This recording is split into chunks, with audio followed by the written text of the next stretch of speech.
Ford Puma versus Peugeot 106. Got Rover 25s. It's all happening on this grid at Castle Combe.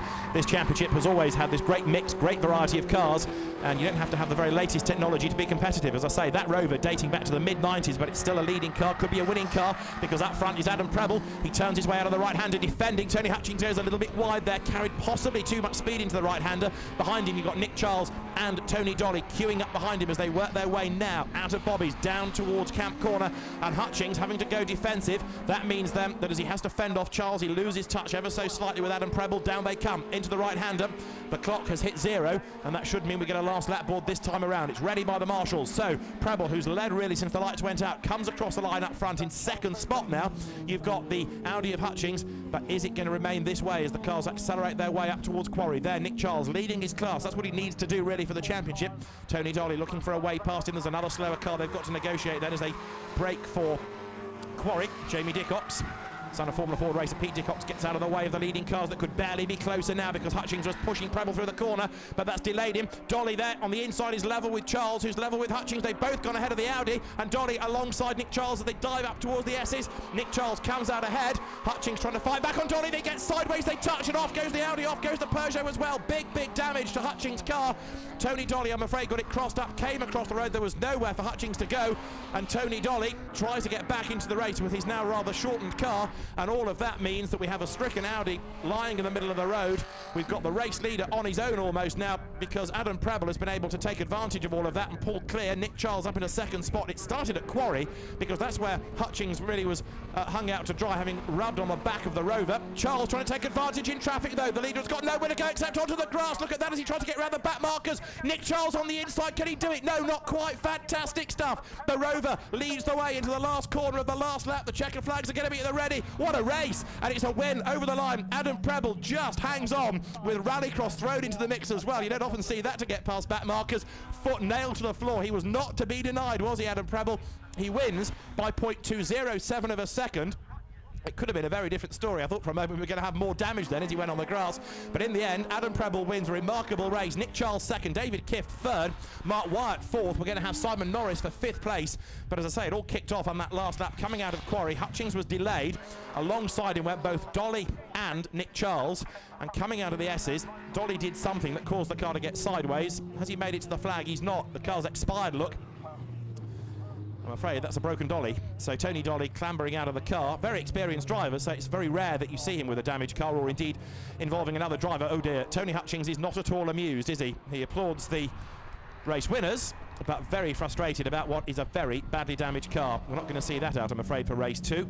He may go and have a quick word with Tony Dolly at the end of this. Tony probably has done a very wise thing in parking half a lap away from him, just in case any immediate discussion should take place. As I say, Tony, vastly experienced driver. He knows this place like the back of his hand, so it's very rare that you see things like that happening.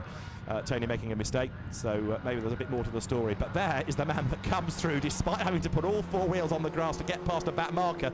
Adam Prebble, remarkable drive. Nick Charles second, and importantly for him, a class win. Other classes won by Simon Norris. And lower down the order, William Burns with his Ford Fiesta coming home victorious in Class C for the up to 1400cc engine cars. So, a Rover victorious. Novice Cross still on the back of Prebb's car. Adam Prebble wins the race by another narrow margin, 0.207 of a second. And a very disappointed Tony Hutchings, I don't think, can now bring himself to look at the damage. That Audi, you can see damage on the right-hand side where Tony Dolly clipped him, damage on the front where he went off at very high speed into the tar barrier.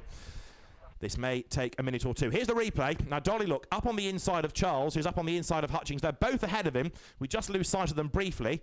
Charles goes ahead. Dolly comes out of the corner and just gets, well, he seems to veer across the road, but Hutchings was alongside him. The two of them make contact, both at pretty high speed, cannon off into the tar barrier. Thought maybe Dolly's car had got sideways. It hadn't. It just seemed to be that peculiar trajectory he was on that brought him across the road into the side of Hutchings' car, bounced them both off into the tar barrier.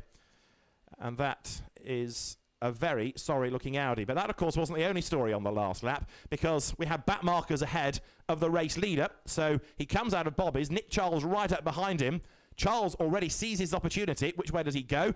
Prebble has to take to the grass to dodge around the Ford Puma. Keeps his foot in. Charles almost alongside him. Prebble's got to get it off the grass and slow down for the last corner. That could have ended in disaster. Instead, it ends in a win by 0.207 of a second. And that was a remarkable bit of driving on the grass, getting around the traffic.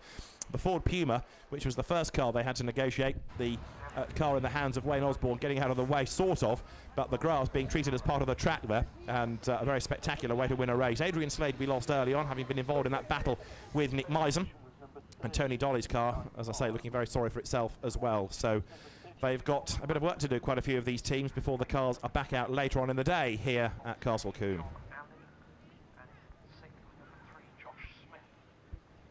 So down the pit lane they all come, including a number of the cars that were lower down the order, like Chris Fryer's supercharged Mini, and there is Steve Sutton with his Peugeot 106 SXI that finished in 20th place, in fact.